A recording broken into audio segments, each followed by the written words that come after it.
This is what I wanted to show you. Isn't it cool? Yeah, it is really cool. Where'd you get it from? I'm OG Kettle Springs, baby. I got all kinds of stuff. Does it work? Try it.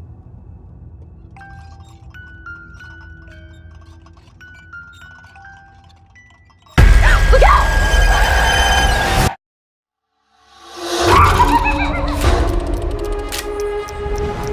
They're really big on tradition around here.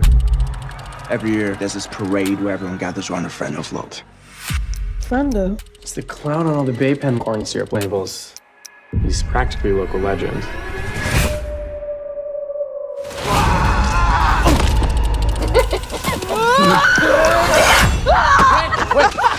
Smile, Philly girl. You're about to become a sensation.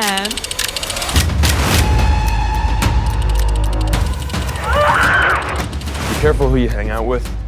There's some real weirdos at this town. Yeah, 6. Very funny, man.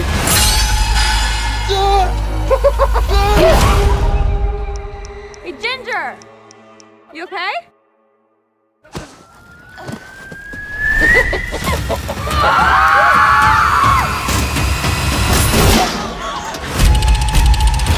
There's a psycho dressed up like Frendo, trying to kill us! Call 911! Where's the button, Jen? What is this? What is What kind of phone is this?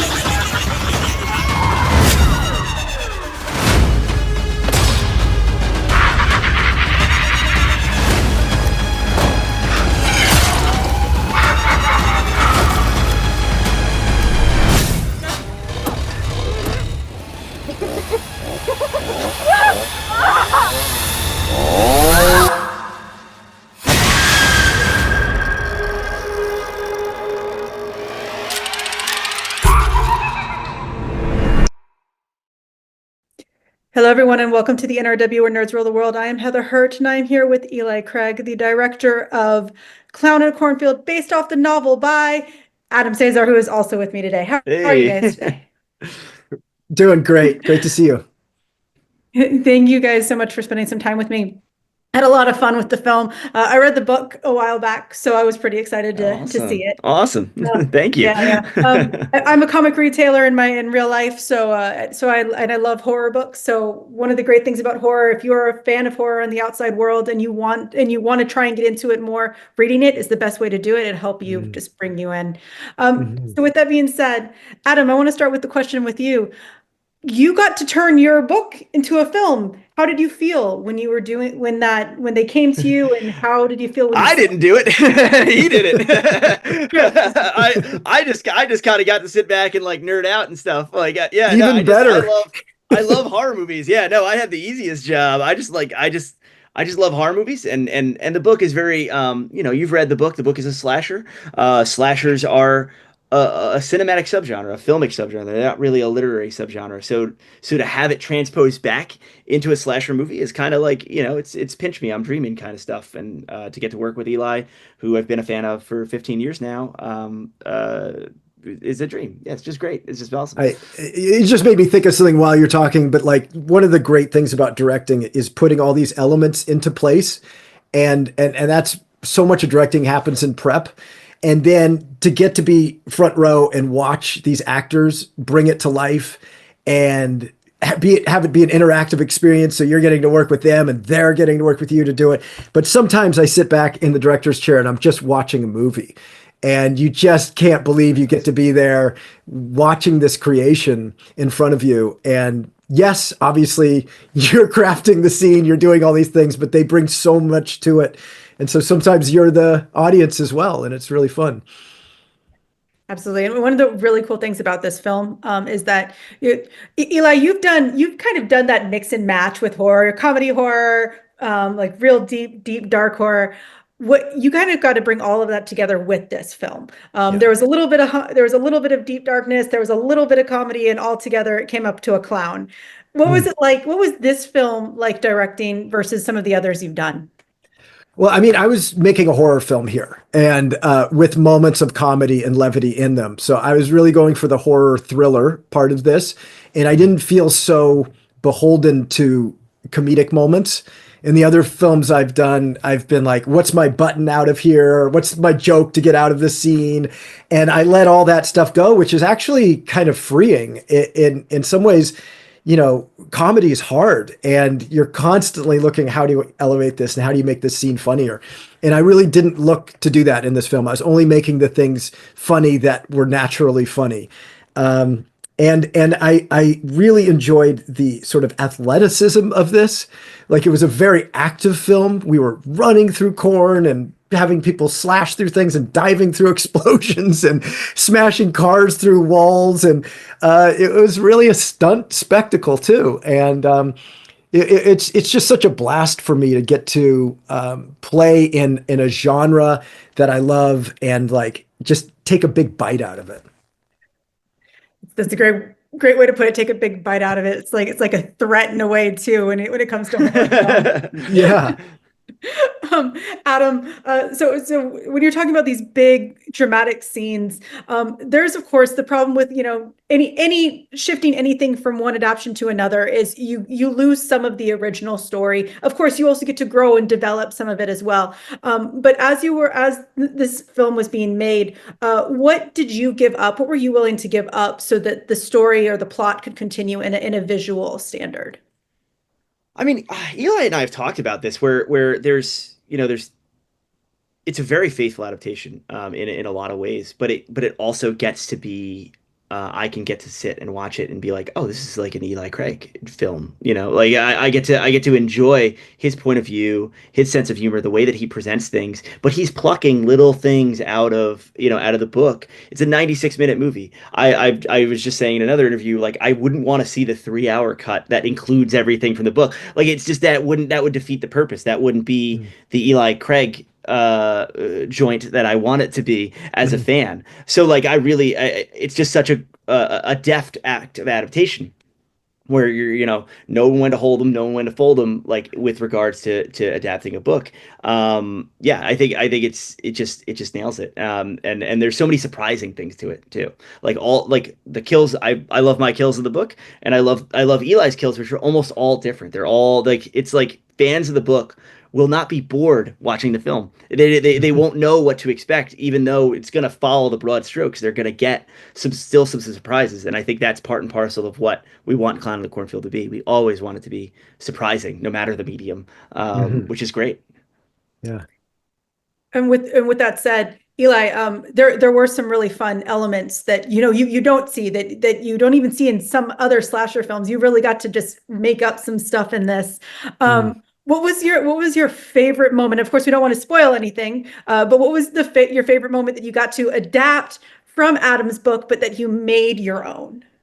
Well, I mean, it's really the characters, right? It's really just taking elements of characters, and for any movie, for me, it's always about the heart and about the emotional stakes of what these characters are going through. So in some ways, even though this is very much horror forward and it's very intense and thrillery, like, these characters are going through a full arc, and we're learning things about them, and they're learning things about themselves.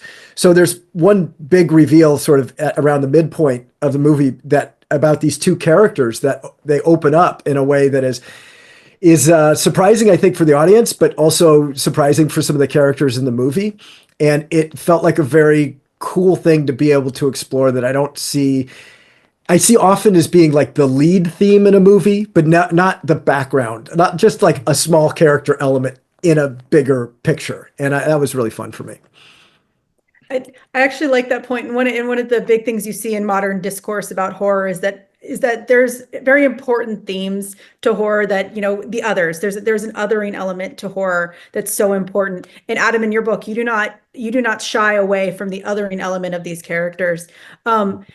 What was something from your characters that you absolutely wanted, no matter what, in this film that Eli just took and ran with?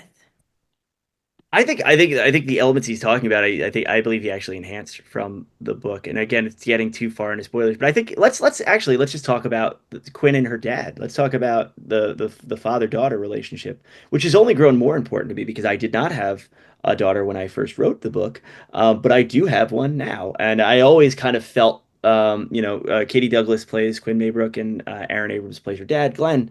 And I've always kind of felt akin when I write these books. They're 14s, so my avatar character is always kind of the dad. Like I'm closer to his age and his neuroses than I am to any of the kids. So like I think their relationship and those performances that Eli got out of those wonderful actors is so I feel so honored by, and I feel so comfortable with, because these are characters I've been writing about for going on 8 years now, because I've written a bunch of sequels to the books and I'm continuing to write sequels to the books. So that was really important to me, and the relationship that they had, and it's only grown more important to me as I kind of grow as a dad. So it's just great to see. So now when you think of Glenn, do you just picture Aaron in your head when you're writing him? I kind of do. He's so like there's certain actors that maybe I don't, because they're pretty far from like my mental image, but he's so close to it that I like I really just see Aaron Abrams when I think of Glenn Maybrook now. Yeah. Nice. Perfect. Then that was the perfect confluence of events, right? There we go. Thank you guys so much for your time today. Thank you, Heather. Cornfield arrives in theaters on May 9th. Go ahead, enjoy it, get some slasher in you. Thank you guys. Yeah, please. Hey,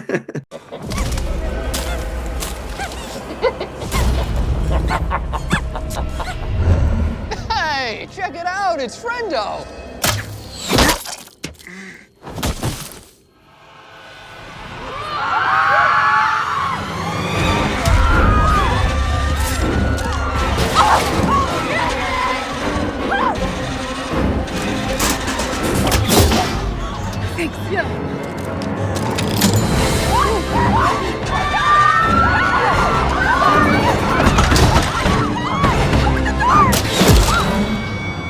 Around the back!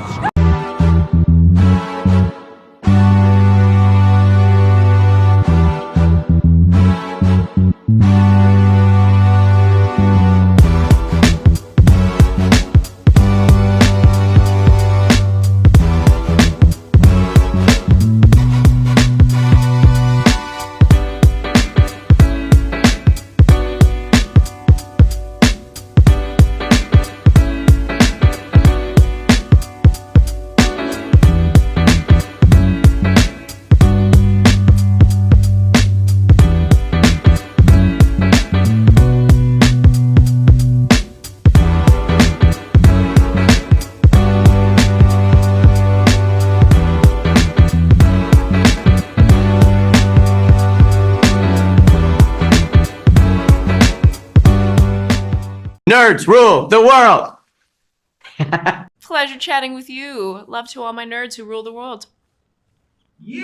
Nerds rule the world. Yes, we do. Thanks. Nerds rule the world. Thank you. I love the nerds ruling the world, so more power to you. Patrick, what up, man? And yes, they do. Nerds rule the world, kid. Yes, sir. Thank you.